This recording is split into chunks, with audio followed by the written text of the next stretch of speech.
Welcome to Principles and Practice of Procurement. Unit 2, which is talking about matching supply with demand. Section 1, the main components of a supply chain.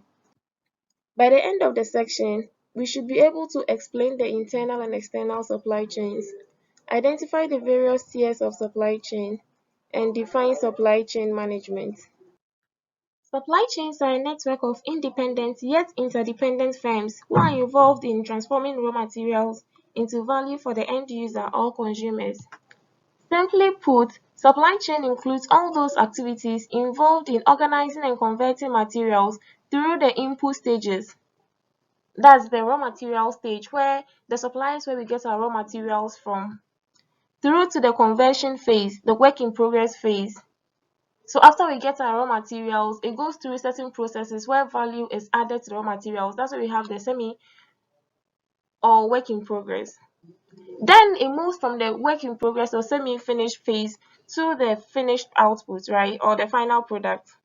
So this is the stage where every other value has been added to the product, and now the product is ready for customer or the final users to consume. The supply chain does not end here. It goes on till the final product reaches the final consumer or the end user. So we are saying that all the independent firms, the suppliers where we get our raw materials, the logistics companies that transport these raw materials or work in progress, to all the actors involved right from the onset where our raw materials are gotten through to when the product gets to the final consumer. All these actors involved come together to form our supply chain. Now we have the internal and external supply chains. The internal supply chain is a supply chain that happens within the organization, within the same organization. So here we are saying that any unit of a firm or any unit of a particular organization whose tax contribute to the tax of other units can be regarded as a supplier of goods and services to those units. So in organization, we are saying that once, let's say the marketing department or marketing unit supplies something to the production unit or the accounting unit, supply chain has occurred. By this case, it's within the same organization. So basically, the internal supply chain refers to the chain of activities within a company that concludes with providing a product to the customer. Whereas the external supply chain is the network of activities outside of a company that obviously concludes with providing a product to the customer. Tiers of a supply chain. This is also known as supplier tiering. So this supply tiering or supplier tiering is a management strategy used by organizations to organize their suppliers such that only the first tier suppliers deal directly with the buying organization. For instance, let's assume I'm a buying organization dealing with, let's say, only 5 suppliers. You realize it's easy to manage those 5 suppliers by myself. I can easily meet or reach all those 5 suppliers with ease. However, let's say in an instance where I have about 100 suppliers working for me, it sounds almost impossible for one person or for one organization to manage all those 100 suppliers alone by themselves. Remember, you have to form long-term collaborative relationship with some of these suppliers. You have to manage some of these suppliers. You have to always follow up on what these suppliers are doing. You have to be monitoring their activities at all times to make sure their activities are in conformance with your organizational objectives, just so they don't create any problems for you in the future. However, since it's impossible to manage all the 100 suppliers alone, organizations have come up with this concept known as supplier tiering or supply chain tiering, where organizations will, let's say, select about 5 top suppliers based on certain criteria they are looking out for. So let's say as an organization, they decide that, okay, there are only 5 critical or 5 core suppliers out of the 100 suppliers I have. So why don't I have those 5 suppliers at my top tier, where I can be monitoring them closely by myself? Remember, these suppliers are core, meaning whatever they are supplying as has a higher profit impact on our profit margin, and also the risk associated with whatever they are supplying is also high. So we need to monitor them closely. Then what happens to the remaining 95 suppliers? So this is when organizations go like, okay, you guys are my top tier suppliers. I'm going to be monitoring you guys closely. I want to work closely with these core suppliers, the 5 core suppliers that I've taken out of the 100 core suppliers. However, I also have to make sure at all times I am monitoring the activities of the other 95 suppliers. So what we are going to do is I am going to share the 95 suppliers to the 5 suppliers or my top tier suppliers. So let's say supplier A is going to also monitor 5 suppliers for me. So me as a buying organization, the top level purchaser, I'm going to have 5 suppliers under me. Then out of the 5 suppliers, each supplier is going to also have 5 suppliers under him. So supplier A is going to have 5 suppliers under supplier A, then other 5 suppliers under supplier B. Then we have another 5 under supplier C, and it goes on like that. So that those under supplier A will report directly to supplier A, or supplier A is going to manage the activities of the 5 suppliers under him or her for the top purchaser. So whatever you need, you communicate to supplier A. Whatever is the problem, let supplier A know. Supplier A will be monitoring your activities and reporting everything to me. At the end of the day, supplier A who have direct relationship or contact with the top purchaser or the focal firm will report all the activities or all that needs to be communicated to the top purchaser, the same as supplier B, C, D, and E. Now you realize that there are the total of 25 suppliers under the 5 suppliers that are working directly with me. So those 25 suppliers plus the 5 suppliers I'm managing, you realize now I the focal firm, is managing 30 suppliers, when in actual sense I only have direct contact with 5 suppliers. Remember, time is limited. We don't have much time to be working closely with all those suppliers. So each supplier under the first 5 suppliers are going to report to them. Then if there is still a need, we also share the remaining suppliers under the 5 that are under my top tier suppliers. So those suppliers that are directly under the buying organization, those suppliers that are directly under me, we call them the first tier suppliers. Those are our first tier. So we've torn them, you are tearing them from the supply chain, from the total number of suppliers. So they are the first tier. You've tiered them. Then those under the first tier suppliers, we refer to them as the second tier. So after tiering the first tier, you tier the second tier, who will be reporting to the first tier. Then if there's a third tier, then we refer to those tier as the third tier. So the third tier suppliers are under the second tier suppliers, and the second tier suppliers are under the first tier suppliers, and the first tier suppliers are directly under the organization.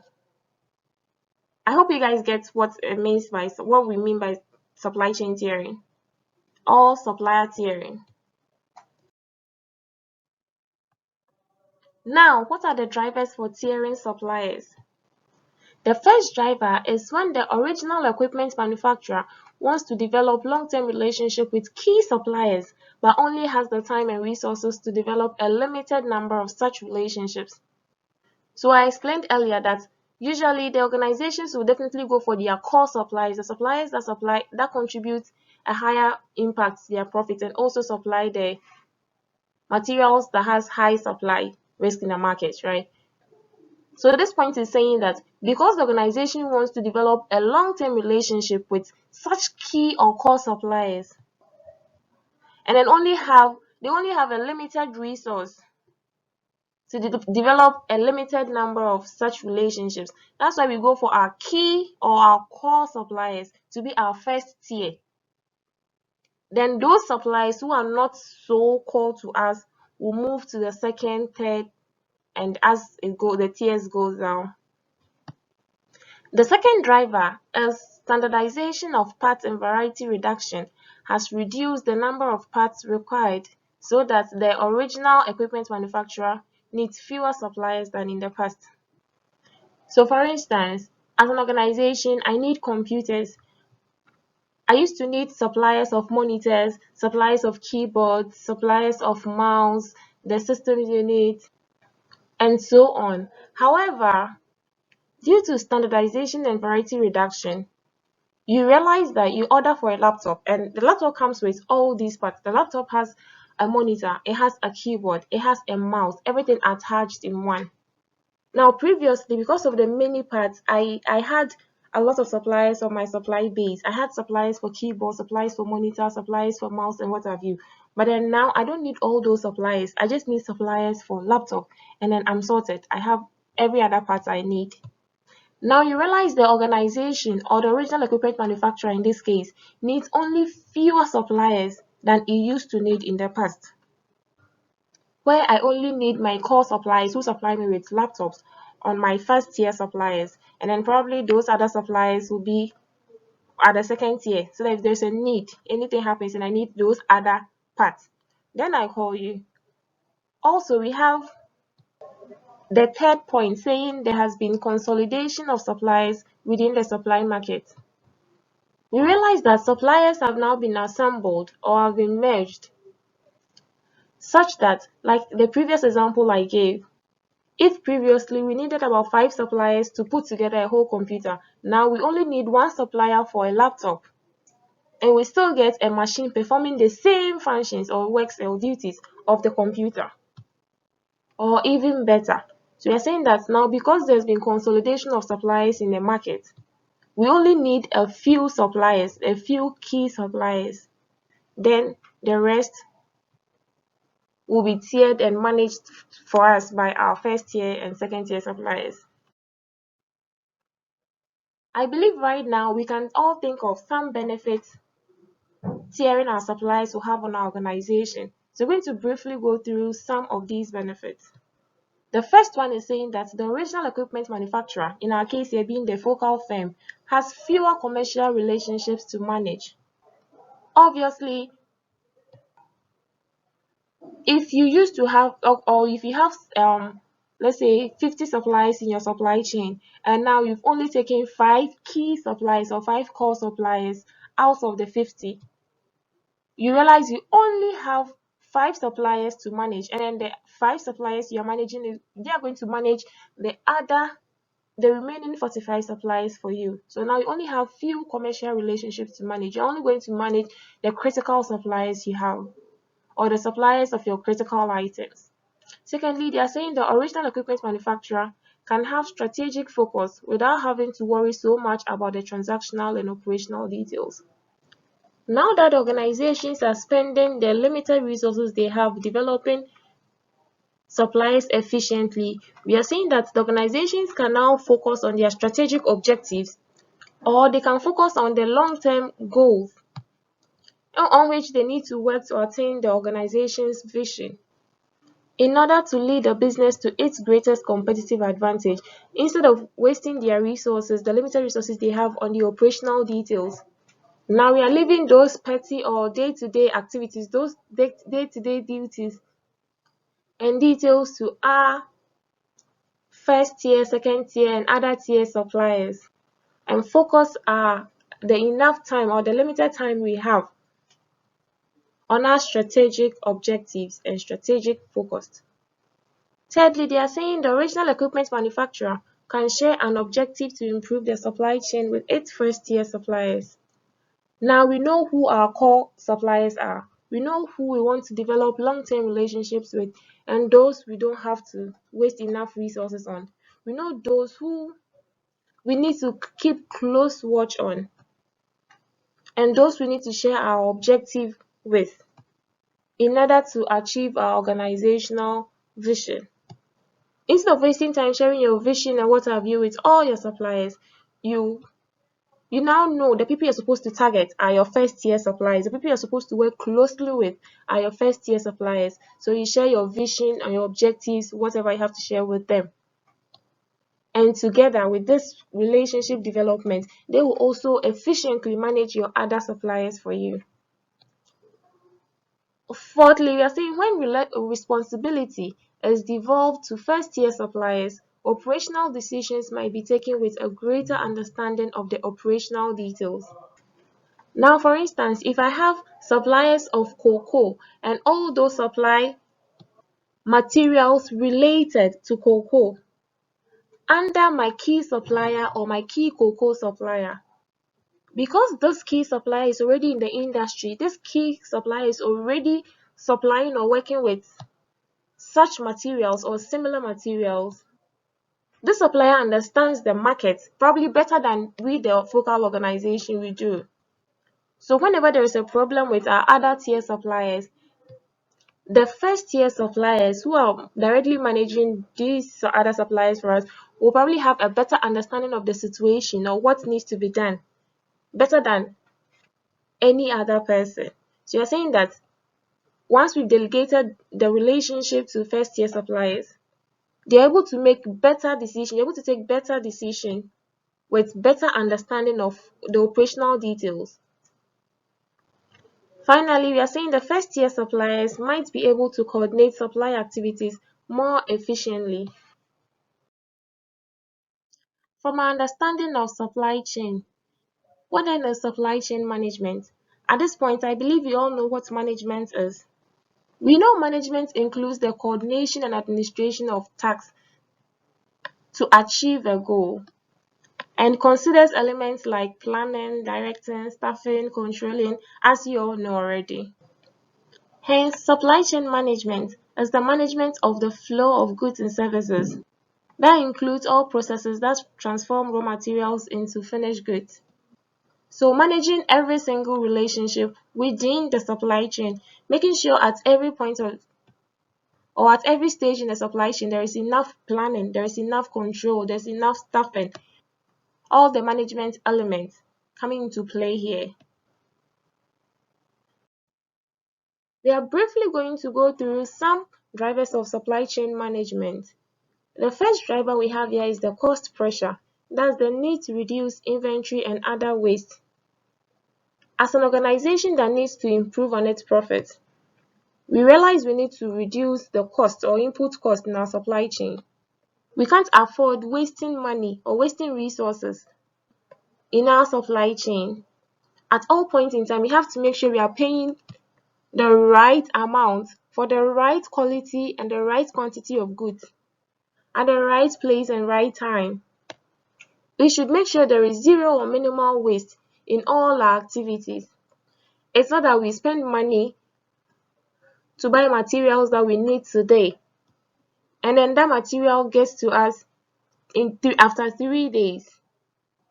We realize we're going to incur a lot of costs. We're going to miss customer deliveries. We're going to disappoint our customers. Our reputation is going to go down because you're getting the goods or the materials at the wrong time. We're going to probably have to rush production. If care is not taken, we're going to record a lot of defects in our processes. Like, it's going to go a long way to have a negative impact on our operation.